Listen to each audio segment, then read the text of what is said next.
Hello everyone, नमस्ते। एक बार फिर से एक नई वीडियो में। और आज के इस वीडियो में हम करेंगे अर्धवार्षिक परीक्षा के पेपर का सॉल्यूशन। कक्षा 9th और पेपर विषय है इंग्लिश। ओके, तो आइए करते हैं बिना टाइम खराब किए सॉल्यूशन। और आपको यहाँ पर कक्षा 9 से लेकर के 12वीं तक की 5 सब्जेक्ट्स का जो है वो सॉल्यूशन मिलेगा। तो यहाँ पर सबसे पहले एक दिया हुआ है अनसीन पैसेज, इसको पढ़ेंगे, फिर इसके बाद में इसके क्वेश्चंस का आंसर देंगे और इस तरीके से हम आगे बढ़ेंगे। पूरा पेपर यहाँ पर देखने वाले हैं।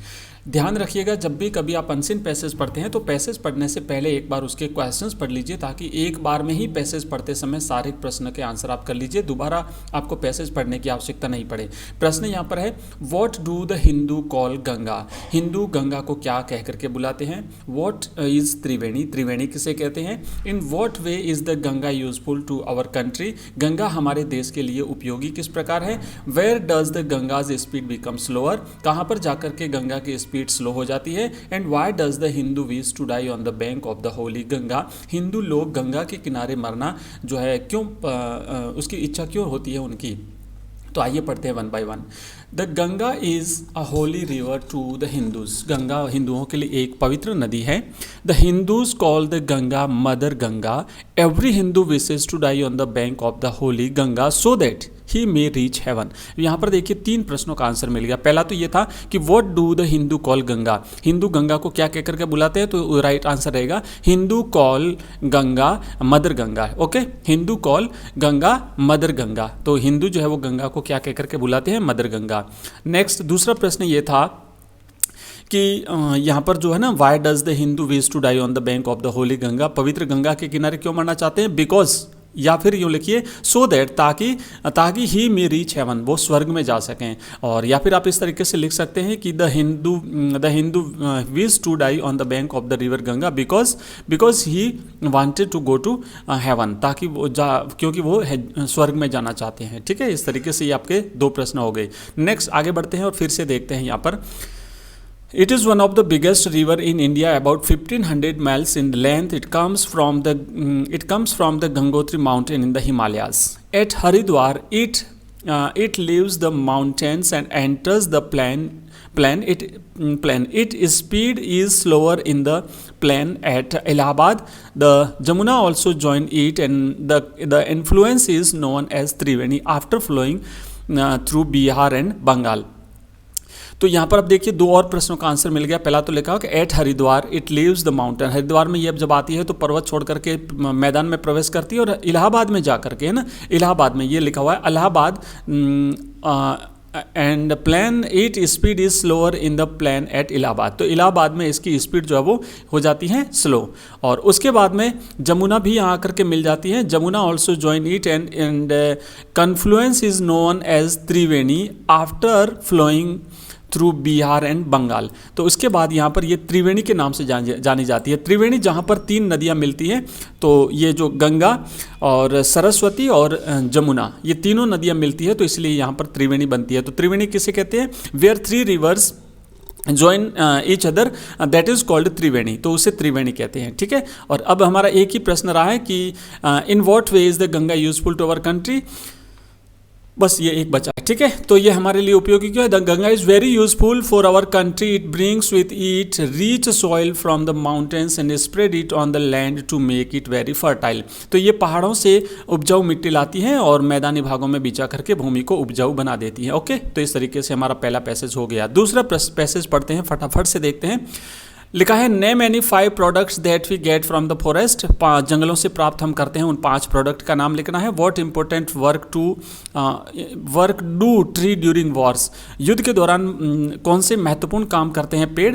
Can we produce paper without getting wood from the forest? बिना लकड़ी प्राप्त किए क्या हम जंगलों से बिना लकड़ी प्राप्त किए पेपर प्राप्त कर सकते हैं? Are forest necessary for artificial silk and what do forest prevent? तो ये सारे प्रश्न हैं, इनका आंसर आपको जो है यहाँ पर मिल जाएगा। ठीक है, इसी पैसेज में मिल जाएगा। इसी तरीके से पढ़ लीजिए। मैं आगे बढ़ता हूँ क्योंकि बहुत सारे पेपर्स हमें करने हैं। थोड़ा सा पहले ग्रामर देख लेते हैं। Section B, write the letter A B C और D of the correct answer. जो करेक्ट आंसर है उसका आपको ए बी सी डी लिखना है। C is engineer.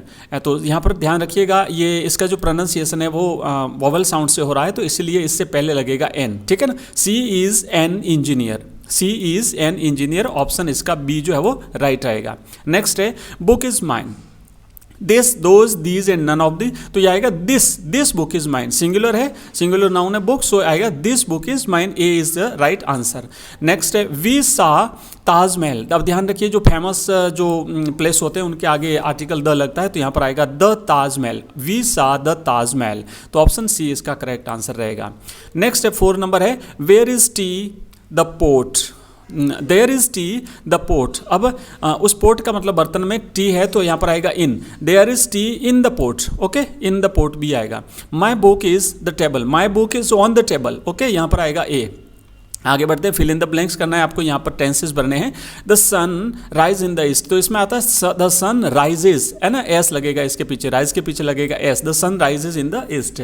अगला है दूसरा है we go to school tomorrow, we, अब यहाँ पर आएगा कल, टुमारो आने वाला समय, तो यहाँ पर आएगा shall, we shall go to school tomorrow, तो आएगा वी सेल, यहाँ पर आएगा shall, okay, we shall go to school tomorrow. Next है water freeze at 0 degree Celsius, 0 degree Celsius पर फ्रीज होता है तो आएगा वाटर फ्रीजेज, क्योंकि ये जो है ना ये एक साइंटिफिक फैक्ट है और ये यूनिवर्सल ट्रूथ है, तो ये दोनों में जो है यहाँ पर प्रेजेंट इंडेफिनेट टेंस आएगा, इसीलिए यहाँ पर आएगा वाटर फ्रीजेज, केवल एस लगेगा इसके पीछे भी। एंड नेक्स्ट है I buy this scooter last month, past indefinite tense है तो यहाँ पर आएगा I bought, BOUGHT, I bought this scooter last month. Next question है व्हेन आई वॉज यंग, जब मैं युवा था, I want to be a doctor, I wanted to be a doctor, मैं जब युवा था तो मैं एक डॉक्टर बनना चाहता था, आएगा आई वांटेड, ओके, इस तरीके से हो जाएगा। नेक्स्ट है fill in the blanks verb in agreement, okay, तो Mohan and Suresh are reading, Mohan and Suresh है ना, प्लूरल नाउन हो गया तो इस पर यहाँ पर आएगा are, Mohan and Suresh are reading.